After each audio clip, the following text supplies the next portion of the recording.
안녕하십니까. 뉴스데스크 강원입니다. 마지막 탄광이 문을 닫은 뒤 경기가 연일 침체되고 있는 태백시가 대체 산업 유치에 적극 나서고 있는데 오늘 그 소식부터 전합니다. 산업통상자원부와 원자력환경공단에서 공모한 연구용 지하연구시설 사업 부지에 태백시가 최종 선정됐습니다.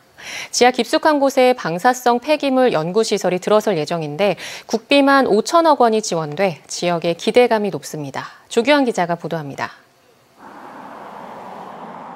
태백시가지 도로변에 펼침막이 연이어 걸려 있습니다.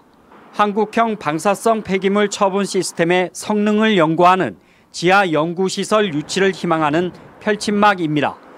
태백시는 지난 6월부터 사업 유치에 뛰어들어 지난 8월 유치 계획서를 제출했습니다. 태백시가 조기 폐광에 따른 대체 산업의 하나로 추진해온 연구용 지하 연구시설 유치에 성공했습니다. 산업통상자원부와 원자력환경공단은 부지선정평가위원회를 열어 지질학적 특성과 지진의 안전성 등을 평가해 태백시를 최종 부지로 선정했습니다. 사업 부지는 철암동 고원자연휴양림 주변 화강한 지대이며 부지 면적은 지상 3만 6천 제곱미터, 지하 6만 제곱미터 이상으로 추정되고 있습니다. 지하 연구시설은 2026년부터 2032년까지 지하 500m 깊이에 구축돼 2050년까지 20년간 운영되는데 사업에 드는 국비만 5,138억 원입니다. 태백시는 지하 연구시설을 만드는 만큼 폐광지역 강부들에게 일자리를 제공할 것으로 기대하고 있습니다. 순수 공사비만 5,138억인 것이고 이제 R&D 사업까지 하면 1조 원대 국가 사업이 이제 진행이 되는 거고 국가 기관이 들어오게 됩니다. 이렇게 되면 처절하게 무너져 내려져 가던 우리 태백시 시민들께 희망감을 좀 드릴 수 있을 것 같습니다.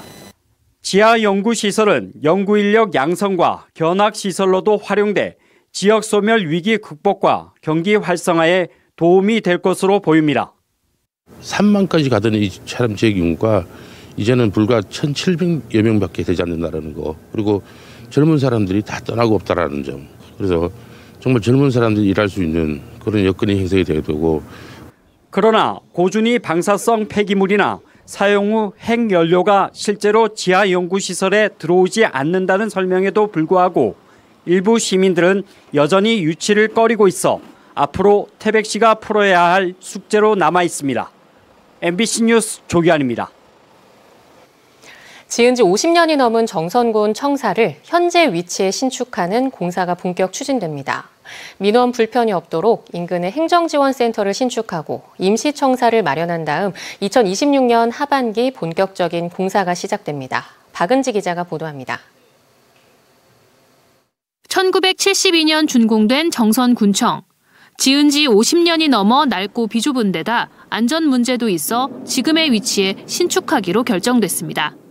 최근에는 신축 청사 설계 공모를 진행해 지하 2층, 지상 6층 규모의 당선작이 결정돼 큰 그림이 제시됐습니다. 내년부터는 사업이 본격적으로 시작돼 기본 설계와 실시 설계, 주민 설명회 등이 이어지고 2026년 하반기에 첫 삽을 뜰 예정입니다. 신축 청사는 의회, 문화예술회관까지 통합해 정선군의 랜드마크이자 복합 커뮤니티 공간으로 조성됩니다. 총 사업비는 2022년 타당성 조사에서 추산된 1,070억 원에 물가, 인건비 상승 등이 반영돼 늘어날 전망입니다. 군청에서도 방문하는 사람이 항상 전시시설을 같이 보고 그다음에 그 공연장을 이용하는 사람이 민원도 볼 수 있게 통합 로비를 해서 만들어보자 해가지고. 공사 기간은 2028년까지 2년가량 예상되는데 행정 공백이 없도록 임시청사도 마련됩니다. 정선역 인근에는 2026년까지 행정지원센터가 지어져 신청사 공사 기간 민원에 불편이 없도록 민원실이 이전해 운영할 예정입니다.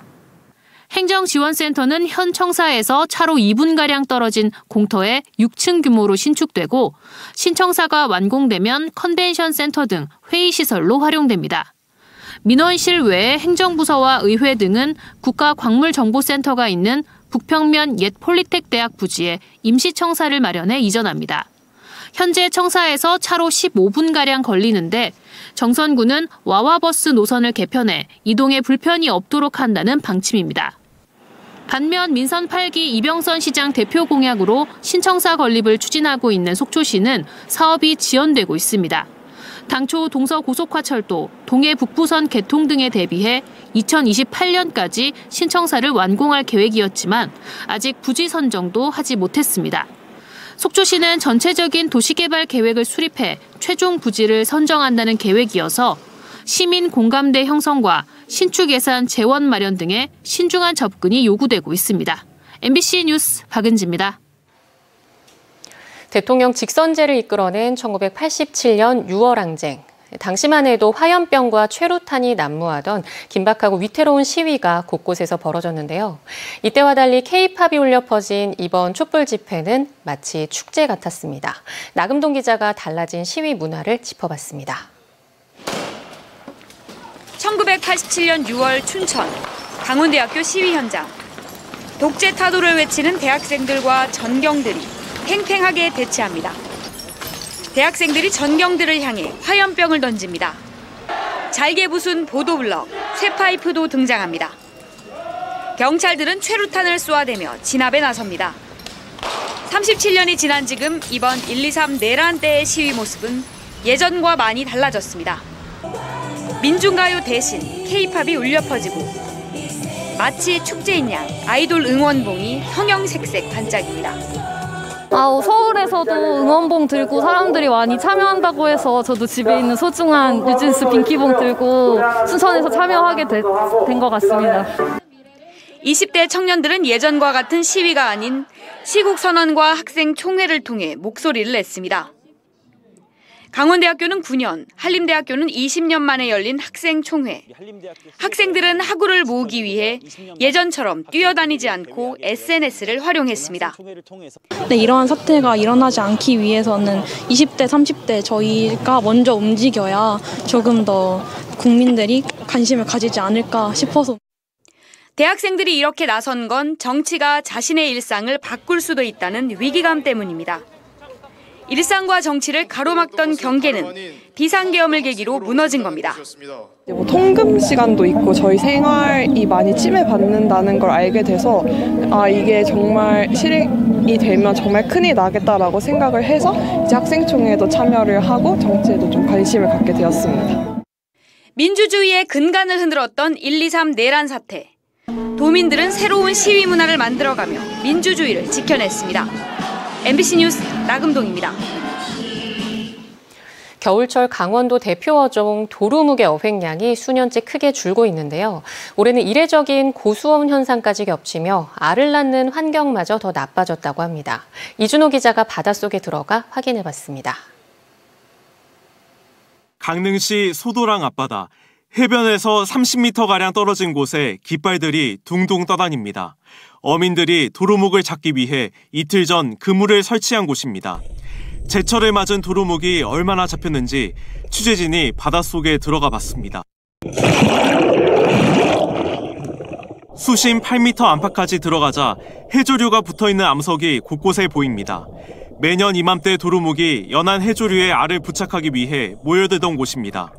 하지만 그물에 걸린 도루묵을 찾을 수 없습니다. 이곳 어민들은 해안가에서 1km 이상 떨어진 곳에 가야 도루묵을 겨우 잡을 수 있다고 말합니다.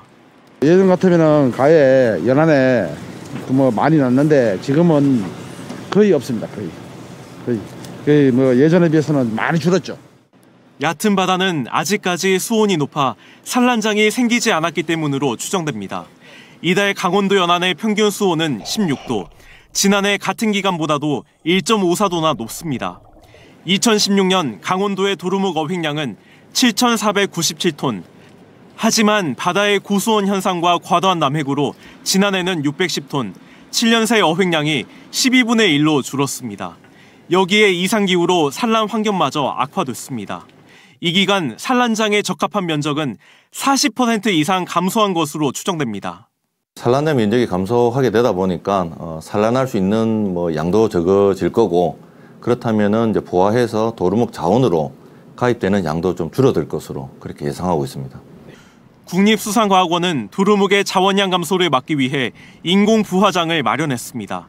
하지만 인공 부화장이 설치된 곳은 강원도 어촌항구 58곳 가운데 아직 3곳뿐이라 효과가 얼마나 나타날지는 미지수입니다. MBC 뉴스 이준호입니다. 한국인은 밥심이란 말이 있죠. 그런데 누구보다 밥심이 필요한 소방관들이 예산이 없어 따뜻한 밥 한 끼를 먹기 어렵다는데요.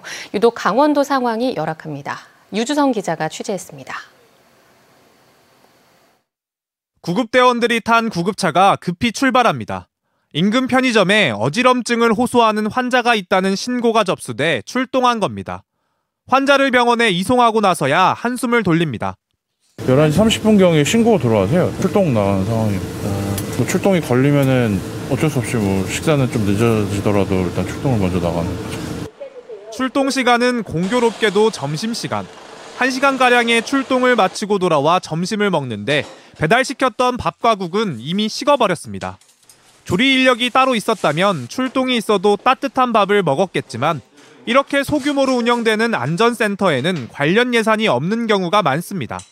기본적인 조리시설을 갖췄지만 조리 인력 인건비가 배정되지 않아 점심과 저녁 모두 배달을 시켜 먹거나 도시락을 챙겨와 먹어야 합니다.